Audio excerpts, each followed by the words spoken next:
Cambodia is one of the three kingdoms of Indochina. It is bounded on the west and north by Thailand, and on the south by the Gulf of Siam and the China Sea. It is bisected by the Mekong, one of the great rivers of Asia.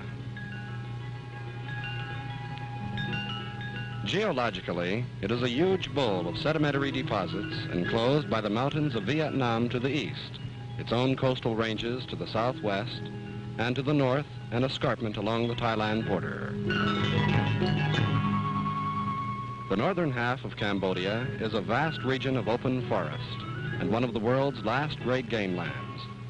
This almost trackless wilderness, but a minute spot on the Earth's surface, is the home of the rare Cambodian forest ox, or coupre. Knowledge of the habits and environment of this animal became the primary objective of the expedition.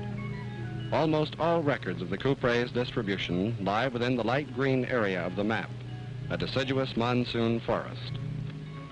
An often park-like region of stunted trees, maintained as a subclimax by the agency of fire.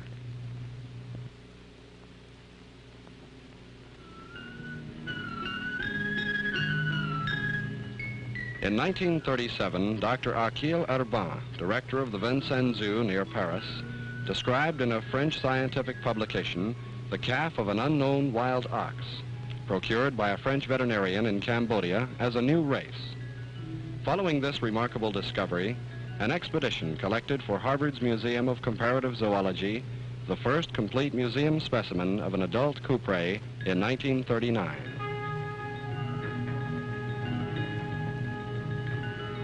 In 1940, the Harvard Museum published a comprehensive study on the structure of this animal by the Harvard mammologist Harold J. Coolidge, who discovered that the coupre had many characteristics of a primitive fossil ox. These differences were so striking that Coolidge classified this unique animal in a new genus, which he called Novibos. World War II and other events prevented scientists from learning more of the coupre and the environment in which it has survived as a living relic of an ancient stock, perhaps ancestral to both the wild and domestic cattle of today.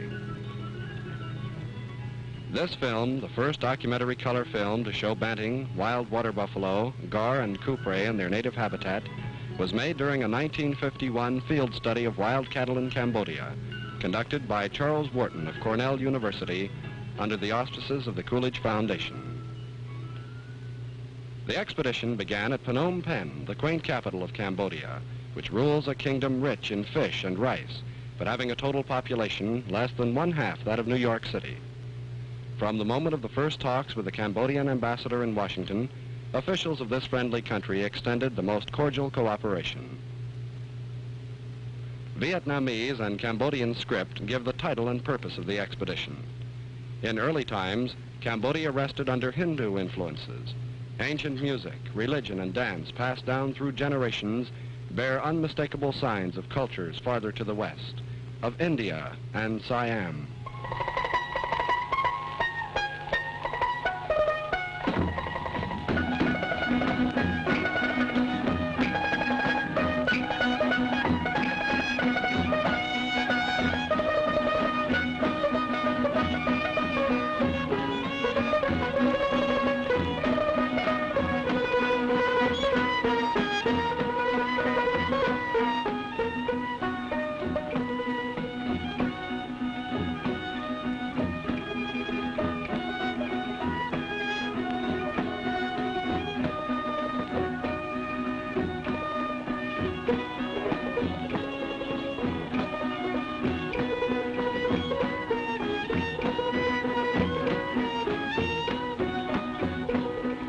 The Khmer civilization, at its height between the 9th and 12th centuries, ruled the entire Mekong Valley and the tributary Shan states.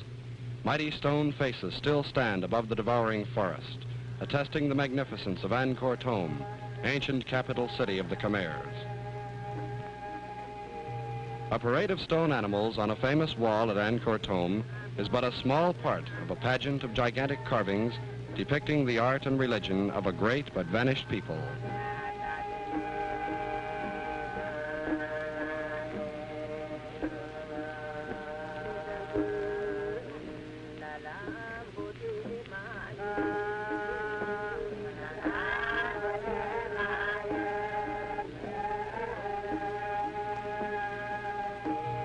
With 60 soldiers of the Royal Army, the expedition sought the coupre and the other wild cattle in a series of surveys which often penetrated areas frequently raided and patrolled by bands of armed communists. Heavily armed base camps were then established as near as possible to the range of the wild oxen. To reach these areas required the cooperation of each village, which turned out man, woman, and child to build new bridges and open the road for the convoy to pass. The main camp, which supported from 60 to 90 men, required tons of rice and dried fish. Fish trapped in muddy pools and wild game supplemented this ration. Fried flowers, leaves of forest trees, and fermented fish oils boosted the vitamin content of the diet. From this large base camp, a jeep was often used to search the park-like wilderness.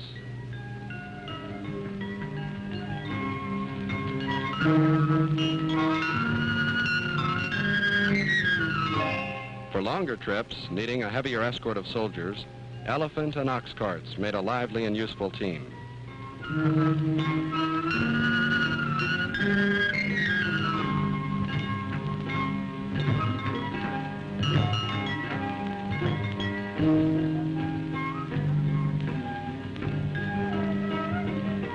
Ox carts were the most reliable transportation. They were used to carry bedrolls and heavy bags of rice. Neither of these are improved by dunking in a flooded stream as we see here, but such conditions are unusual. Dry stream beds and parched throats are the order of the day in northern Cambodia, for water during the dry season is limited to muddy water holes. 1,000 years ago, at least half of the present Coupre Range was the center of a vast and thriving Khmer Empire. In searching for wild cattle, field parties passed ancient temples now crumbling and uninhabited save by the cobra and the leopard. Omar Khayyam may have been thinking of a similar half-buried ruins in Asia Minor when he wrote, "They say the lion and the lizard keep the courts where Yamshid gloried and drank deep."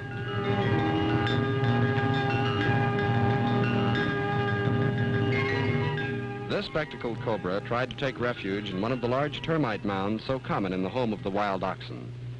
Threatened by the close approach of a guide, it rises in anger and follows every movement with rapt attention.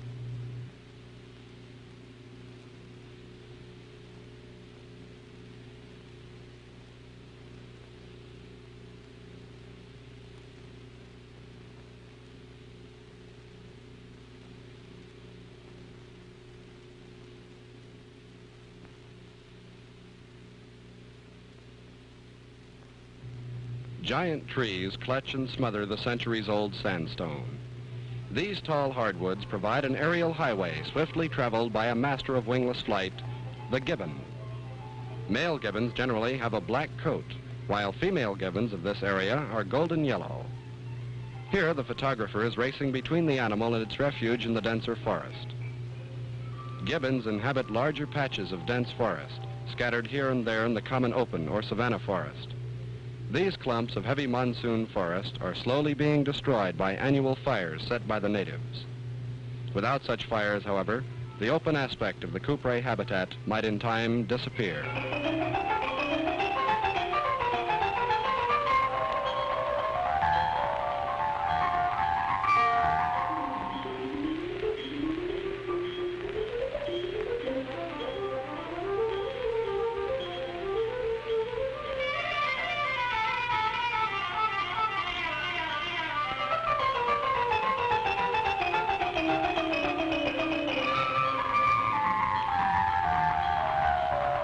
As field parties entered typical Coupre habitat, the search for the elusive beasts was intensified. Cambodian hunters served as guides and trackers and led their groups, generally on foot, through mile after mile of trackless grassland and forest.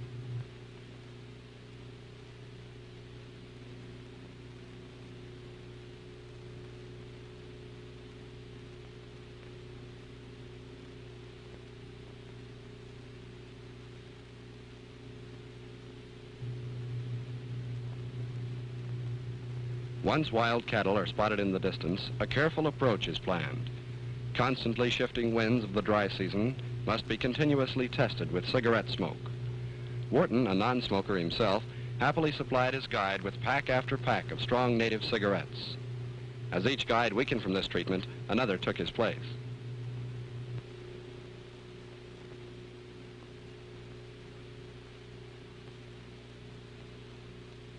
The difficulties of approaching and photographing wild cattle who often feed in early morning and late afternoon may well be imagined. Few places on earth can claim a greater aggregation of large hoof mammals than Cambodia. It is a remarkable fact that 4 large wild bovines inhabit the northern and eastern parts of this small kingdom. Here, banting and cupre feed peaceably together.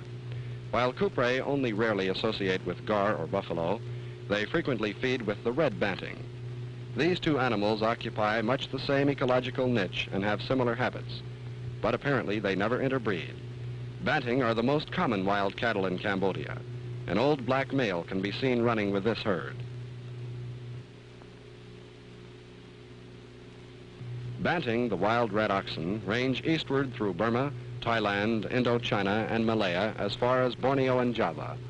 Banting have been called the most cow-like of the wild oxen.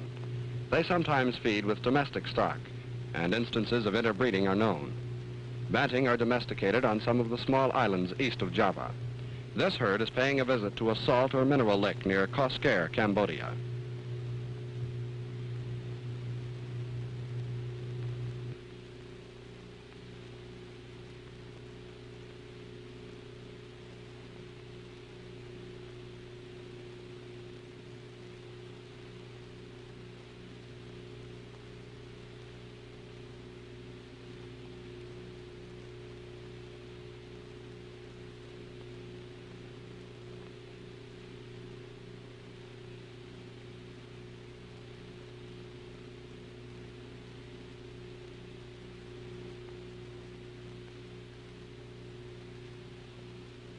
A white ring around the muzzle is present in most banting bulls from this part of Asia. The skin of the bull is black, and in older animals is almost naked, which causes the animal to appear darker. Another peculiar characteristic of the bulls is an area of unusually thick and naked skin on the forehead between the horns. In approaching wild cattle, it is the female that must be closely watched, for she is often the leader and the watchdog of the herd. This one has a calf nearby, and should anyone make the slightest movement, she would whirl and be off at a rapid gallop.